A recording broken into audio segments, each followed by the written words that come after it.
Советот на општина Кочани в четврток ќе одржи 64-та седница. Таа ќе биде и последна за овој советнички состав. На дневниот ред се предложени само 2 точки, со што ќе завршат активностите на најголем дел од сегашните членови на Советот. Ќе се разгледува извештајот за извршување на буџетот на општината за третиот квартал од оваа година. Исто така, ќе се разгледа и предлог одлуката за вршење техничка исправка на деталниот урбанистички план за градеж на парцела во населбата Оризари. Со тоа, седницата добива повеќе протоколарен карактер, а заклучоците од неа ќе бидат во функција на нормалното функционирање на локалната самоуправа. Со оглед на престојните локални избори, до крајот на овој месец не се очекува одржување на уште една седница. Првата наредна ќе биде конститутивна за формирање на новиот совет и избор на неговите тела, односно комисии. Во изминатите 4 години, досегашните советници заседаваа 63 пати. При тоа имаа маратонски расправи од по 10 часа, но и експресни завршници од по 60 минути. Во најголем дел, работата на Советот беше ефикасна и без поголеми препукувања и лични дискредитации и навреди, во споредба со составите на Советот од пред 10 години. Поради пандемијата од COVID-19, Советот на општина Кочани работеше на 4 различни локации, односно во старата сала кај градскиот плоштад, во салата на комплексот Асном, потоа секој од советниците онлайн од дома, а на крај во салата на мултикултурниот центар. Почна активностите за кадровско екипирање на ново формираното доброволно противпожарно друштво во Кочани, што ќе дејствува како поддршка на професионалната територијална противпожарна единица. Веќе е објавен јавниот повик за пријавување на заинтересирани полнолетни граѓани од општините Кочани, Чешиново, Блешево и Зрновци, пошто ќе следи селекција и обука на одбраните волонтери. Приоритет во активностите на друштвото ќе биде справувањето со шумските и другите пожари на отворен простор. Правните и други неопходни процедури за формирање на друштвото се завршени пред 2 недели, иако иницијативата за тоа беше многу отпорано. До 20 октомври трае пријавувањето на кандидатите кои сакаат да членуваат, без разлика на пол, возраст или каква било друга припадност, пошто ќе се направи избор и основна противпожарна и обука за прва помош. Обуките ќе се спроведуваат во соработка со пожарникари професионалци од територијалната противпожарна единица од Кочани, истакнува Златко Илиев, претседател на доброволното противпожарно друштво. Освен за противпожарна заштита, ќе се спроведе обука и за справување со секакви елементарни и природни непогоди. Исто така, друштвото ќе се вклучи во еколошки проекти за обновување и зачувување на природата. Командирот на професионалната територијална противпожарна единица од Кочани, Благој Паунов, претходно информираше дека доброволното противпожарно друштво ќе биде од голема помош, особено по искуствата што ги добиле од нивните колеги од Словенички Крањ и од Австрија, кои летово помагаа во гаснењето на пожарите во источниот регион.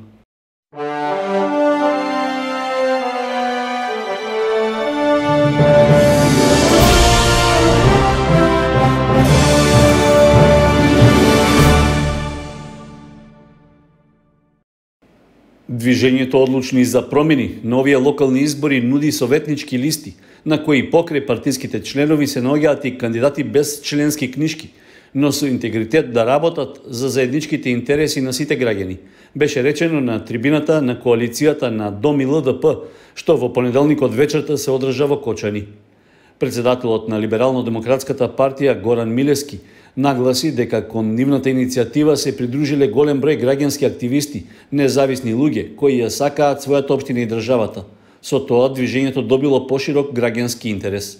Да не гласаат како 30 години како досега црно-бело, помеѓу едните и другите, туку да гласаат по собствен избор врз низа на листи кои што им се понудени на овие избори, независно дали се тоа партиски листи, дали се движења, дали се независни граѓански листи и така натаму, едноставно граѓаните да имаат избор и да гласаат за личност. Зад мене имате личности кои што вие ги познавате, личности со авторитет, кои што во својата работа се докажале, се покажале, кои што зад нив немаат никакви негативни активности или, да речам, црни петна за својата кариера, личности кои што се одговорни, кои што ви помагале секогаш кога на вас како на кочанчани им требала помош, независно на кое место се наоѓале, во приватен сектор или во било која друго својство. Јас се надевам дека Оваа коалиција, Движењето одлучно за промени под број 2, ќе биде застапена во Советот на општина Кочани и не само со еден, туку со повеќе советници, и тие ќе бидат она јазиче на вагата кое што ќе одлучува за се она што како совет ќе се носат одлуки. На трибината во Кочани беше представена и кандидатската листа за советници. При тоа се промовираа и приоритетните определби со кои се бара довербата од граѓаните. Тие се насочени кон здравата животна средина, детектирање на сите загадувачи, ревегетација на опожарените површини, затворање на дивите депонии и засилена контрола на испуштањето отпадни води, како и навремено третирање против комарците, развој на образовен и екотуризам и поширока соработка со граѓанскиот сектор.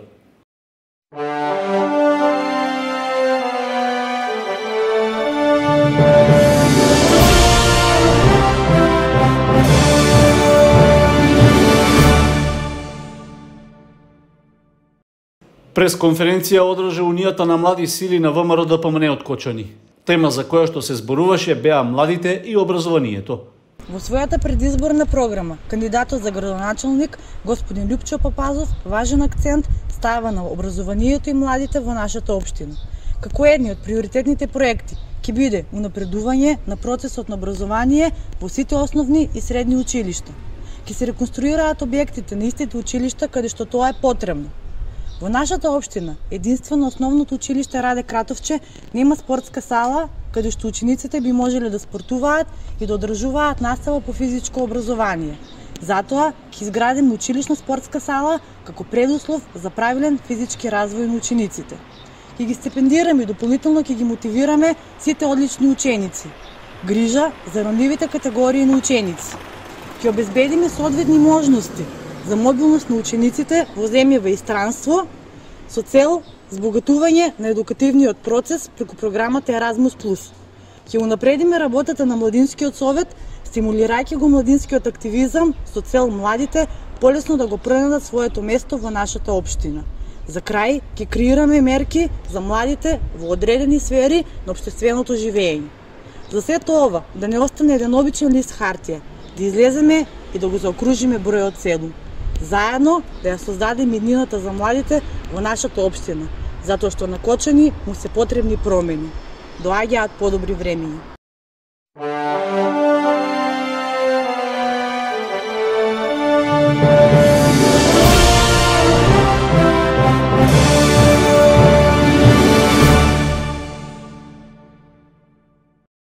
Кандидатите за советници од листата на коалицијата на Едоброто за мојата општина, предводена од СДСМ, одржа пресконференција посветена на унапредувањето на условите за живење и работење на младите во Кочани.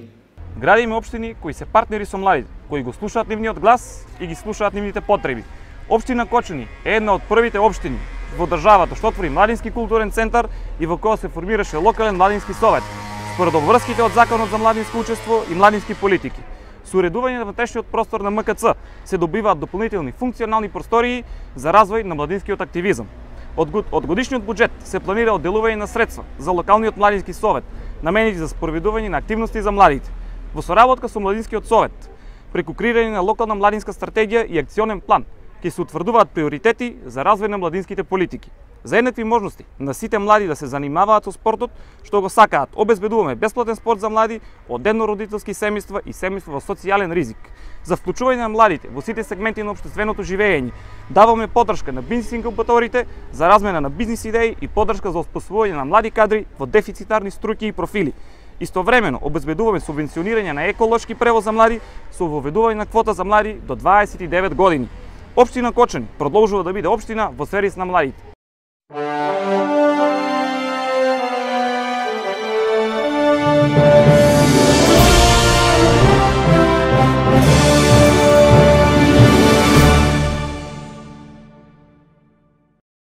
Листата на кандидати за советници од Кочани, предложена од коалицијата одлучно за промени на ЛДП и ДОМ, на пресконференција ги представи главните заложби за зачувување и унапредување на животната средина.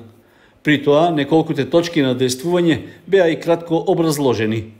Движењето одлучно за промени, промовирајќи се како зелена коалиција, посебно внимание ќе обрати на следниве горливи теми. Здрава животна средина. Најпрвен ќе ги ангажираме сите релевантни фактори да ги детектираат сите загадувачи, како на воздухот, така и на почвата и водата. Во овие активности ќе бидат вклучени и консултирани и екоактивистите, како и сите граѓани кои се заинтересирани да помогнат во обезбедување на здрава животна средина. Откако ќе биде изработен регистар на загадувачите, тие ќе бидат под постојан мониторинг и контрола, а прекршителите веднаш ќе бидат санкционирани, без партиска, роднинска или пријателска пристрасност. Повеќе зелени површини во урбаните средини. Општината мора повеќе да ги стимулира граѓаните да ги зголемуваат зелените површини. Затоа, од општинскиот буџет ќе издвоиме средства за садници кои секој заинтересиран жител на општина Кочани ќе може бесплатно да ги добие и засади во својот двор. Подобро е 1000 дворови да има по едно дрво за кое собственикот ќе се грижи и ќе го одгледува, отколку 1000 садници на несоодветно место оставени сами на себе. Веќе имаме повеќе примери за неуспешно пошумување, без разлика дали е промашен видот на дрвцата или локацијата. Тоа не значи дека ќе се откажеме од масовно и организирано пошумување. Тоа на Кочани му е неопходно, особено после големите пожари што го зафатија изминатово лето. Затоа ќе ги вклучиме сите здруженија и доброволци во ревегетација на опожарените предели, но не по секоја цена. Пошумувањето треба да биде под надзор на искусни и стручни лица, со видови кои се автохтони на овие простори и кои брзо растат и се обновуваат. Пред се тоа би бил багремот од кој би имале тројна корист: чист воздух, дрвна маса и цвет, кој многу би значил на сите пчелари во градот и околината. Регулирање на коритото на Кочанска река. Иако Кочанска река е гордост на секој кочанчанец, евидентно е дека реката сама по себе не може да се одржува и да има лик кој ќе го прави нашиот град уште поубав.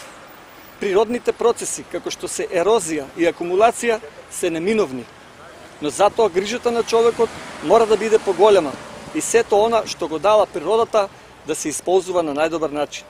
Неопходно е ново регулирање на речното корито и симнување на нивото на реката, со што би го симнале и нивото на подземните води. Тоа значи поубав и посигурен речен тек, но и голема помош за луѓето што живеат и работат на улиците покрај реката, а чии живеалишта постојано се поплавени. Затворање на сите диви депонии. Дивите депонии и досега постојано се чистеа, но проблемот е во тоа што после чистењето повторно се остава простор за нивно заживување. На критичните места ќе бараме да бидат поставени камери со кои ќе се врши видеонадзор, а ќе зголемиме и контролата од страна на службите со кои располага општината. Исто така, на местата каде што сега се наоѓаат депониите, ќе вметнеме нови содржини, од кои најмногу корист ќе има местното население, па така секој жител ќе биде во улога на корисник и одржувач на самите локации. Драги пријатели, здравата животна средина во Кочани треба да биде приоритет на секој од нас. Во борбата за таа средина се потребни промени. Коалицијата одлучно за промени секогаш ќе биде во првите редови, рамо до рамо со вас.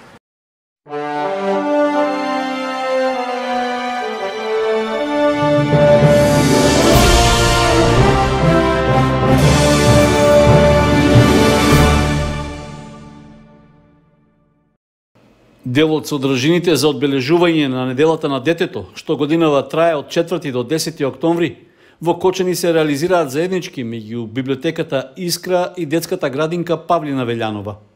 Во клонот 1 на градинката се одржа литературна средба на децата од големата група со писателката Билјана Црвенковска. При тоа беше промовирана низината книга Приказни за добра ноќ на мама Ана, а една од главните идеи за настанот е поттикот за читање книги од најмала возраст, но и да се актуализираат правата на децата.